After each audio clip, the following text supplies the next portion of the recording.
നമസ്കാരം. പെരുന്നയിൽ വാഴും ദിവ്യ വന്യശ്രീ സുകുമാരൻ നായർ അവർകൾ മുമ്പാകെ അങ്ങയുടെ അംശത്തും ദേശത്തും താമസിക്കുന്ന ഒരു കറുത്ത നായർ സമർപ്പിക്കുന്ന ഒരപേക്ഷ. ഈ കഴിഞ്ഞ ദിവസം അങ്ങ് നടത്തിയ പ്രസ്താവനകളൊക്കെ വളരെ ഗംഭീരമായിരുന്നു. ഒന്നും മോശമായി പോയില്ല. പ്രത്യേകിച്ച് മുസ്ലിം ലീഗിനെതിരായി നടത്തിയ വിളംബരം. വിദ്യാഭ്യാസ വകുപ്പ് കോൺഗ്രസ് ഏറ്റെടുക്കണമെന്ന് പറഞ്ഞത് ഗംഭീരമായി, അതിഗംഭീരമായി. സാധിക്കുമെങ്കിൽ വകുപ്പില്ലാ മന്ത്രിമാരായി ലീഗുകാരെ മന്ത്രിസഭയിൽ ഉൾപ്പെടുത്താൻ കൽപ്പിക്കണം. അങ്ങ് കൽപ്പിച്ചാൽ മതി. നാട്ടിലുള്ള കൊള്ളാവുന്ന വകുപ്പുകളെല്ലാം നായന്മാർക്കായി റിസർവ് ചെയ്യുകയും ചെയ്യാം. താങ്കളുടെ കാഴ്ചപ്പാടിൽ കേരളത്തിൽ ഒരേ ഒരു നായരേ ഉള്ളൂ, അത് ചെന്നിത്തല നായര. താങ്കളുടെ ഔദ്യോഗിക ഓഫീസിലെ മേശപ്പുറത്ത് ഈ ഒരു നായരുടെ ഫോട്ടോ മാത്രമേ ഉള്ളൂ എന്നാണ് അറിയാൻ കഴിഞ്ഞത്.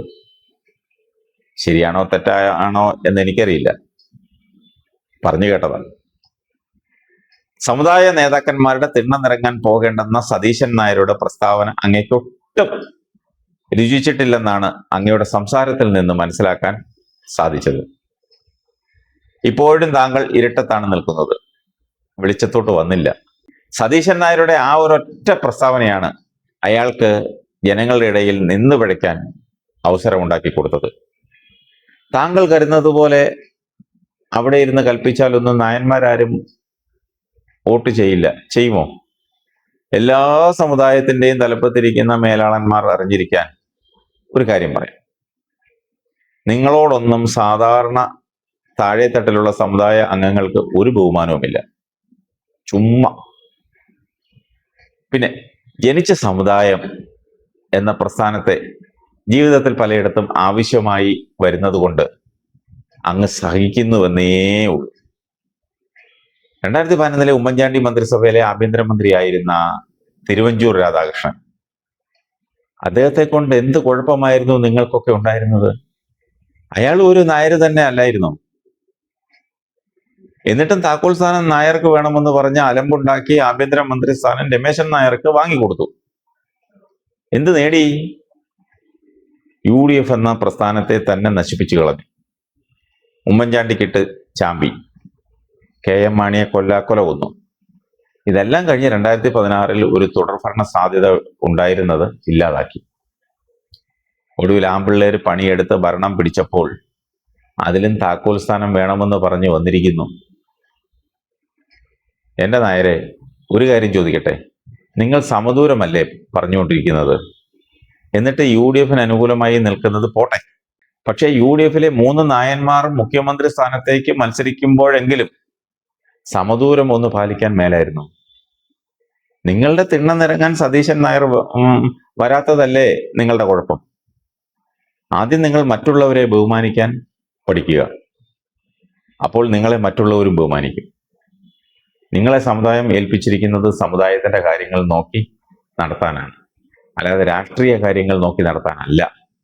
ലീഗ് വിദ്യാഭ്യാസ വകുപ്പ് ഭരിക്കുന്നത് കൊണ്ട് എന്ത് നഷ്ടമാണ് ഈ രാജ്യത്തിന് സംഭവിക്കാനുള്ളതും?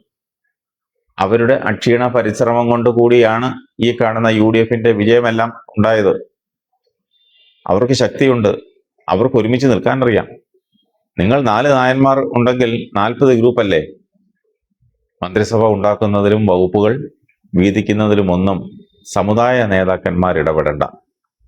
നിങ്ങൾക്ക് അല്പമെങ്കിലും ആത്മാഭിമാനം എന്ന ഒരു സാധനമുണ്ടെങ്കിൽ രമേശൻ നായരോട് പറഞ്ഞു കൊടുക്കണം, സമുദായ സ്നേഹമില്ലാത്ത സതീശൻ നായരുടെ മന്ത്രിസഭയിൽ ഒരു കാരണവശാലും മന്ത്രിയായിരിക്കരുതെന്ന്.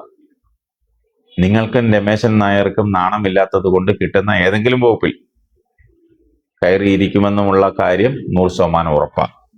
മന്ത്രിസഭയിലെ എണ്ണത്തിന്റെ കാര്യത്തിൽ മാത്രമല്ല, വകുപ്പിലും കൂട്ടുത്തരവാദിത്വത്തിലും മുസ്ലിം ലീഗ് മുന്നിൽ തന്നെ കാണും, ഒരു സംശയവും വേണ്ട. രമേശ് ചെന്നിത്തല ഒരു ഭാഗ്യദോഷിയാണെന്ന് താങ്കൾ കരുതരുത്. വിവരദോഷം കൊണ്ടുള്ള കയ്യിലിരിപ്പിന്റെ പരിണിത ഫലമാണത്. അയാളെ കൈപിടിച്ചുയർത്തിക്കൊണ്ടുവന്ന കരുണാകരനിട്ടാണ് ആദ്യം കൊടുത്തത്. സ്വന്തം പാത്രത്തിൽ തന്നെ ചോറ് വിളമ്പി കൊടുത്ത കരുണാകരനിട്ട് പണി കൊടുത്തില്ലേ? പിന്നെ ഉമ്മൻചാണ്ടി, KM മാണി തുടങ്ങിയ മുഴുവൻ പേർക്കിട്ടും കൊടുത്തു. എന്ത് കിട്ടി? 2016 മുഖ്യമന്ത്രി ആകേണ്ടിയിരുന്ന ആളാണെന്ന് ഓർക്കണം. അപ്പോൾ അവനവൻ ചെയ്യുന്ന കർമ്മങ്ങൾക്ക് അപ്പോഴപ്പോൾ തിരിച്ചടി കിട്ടും. പണ്ടൊക്കെ പിന്നീടായിരുന്നു, ഇപ്പോൾ ഉടനെയാണ്. സതീശൻ പണിയെടുത്ത് വാങ്ങിയതാണ് ഈ മുഖ്യമന്ത്രി സ്ഥാനം. തിണ്ണനിരങ്ങി വാങ്ങിയതല്ല. ജനങ്ങൾക്ക് ഇഷ്ടപ്പെട്ടതും ആ തിണ്ണനിരക്കം ഇല്ലാതിരുന്നതാണ്. അയാളുടെ സോഷ്യൽ എഞ്ചിനീയറിംഗ് ജനങ്ങൾക്ക് ഇഷ്ടപ്പെട്ടു. അയാളുടെ നേതൃപാഠവും ഘടകകക്ഷികൾക്ക് ഇഷ്ടപ്പെട്ടു. അത് UDF-നെ വലിയ വിജയത്തിലെത്തിച്ചു. ലീഗ് മാത്രമല്ല, സതീശനെ മുഖ്യമന്ത്രിയാക്കണമെന്ന് പറഞ്ഞത് മുഴുവൻ ഘടകകക്ഷികളുടെയും പിന്തുണ സതീശന് തന്നെയായിരുന്നു. കാലാകാലങ്ങളിൽ വന്ന കോൺഗ്രസ് മുഖ്യമന്ത്രിമാരും പ്രതിപക്ഷ നേതാക്കന്മാരും തങ്ങൾ വലിയ ആളുകളും ഘടകകക്ഷികളെല്ലാം ദാസന്മാരുമാണെന്നാണ് കരുതിയിരിക്കുന്നത്. അങ്ങനെയാണ് നേരത്തെയും കരുതിയിരുന്നത്. അതിനാണ് സതീശൻ മാറ്റം വരുത്തിയത്. ടീം UDF എന്ന് പറഞ്ഞ് ഓരോ ഘടകകക്ഷികളിൽ നിന്നും മിടുക്കരായവരെ തെരഞ്ഞെടുത്ത് ഉത്തരവാദിത്വം അങ്ങോട്ട് ഏൽപ്പിച്ചു. എന്നിട്ട് അതിൻ്റെ മേൽനോട്ടം വഹിച്ചാണ് ഈ വിജയം നേടിയെടുത്തത്. പട്ടാഭിഷേക സമയമായപ്പോൾ സമുദായത്തിന്റെ പേരും പറഞ്ഞ് സമുദായ നേതാക്കന്മാരെ കൂട്ടി മുഖ്യമന്ത്രി സ്ഥാനത്തിനായി ഇറങ്ങി പുറപ്പെട്ടിരിക്കുകയാണ്.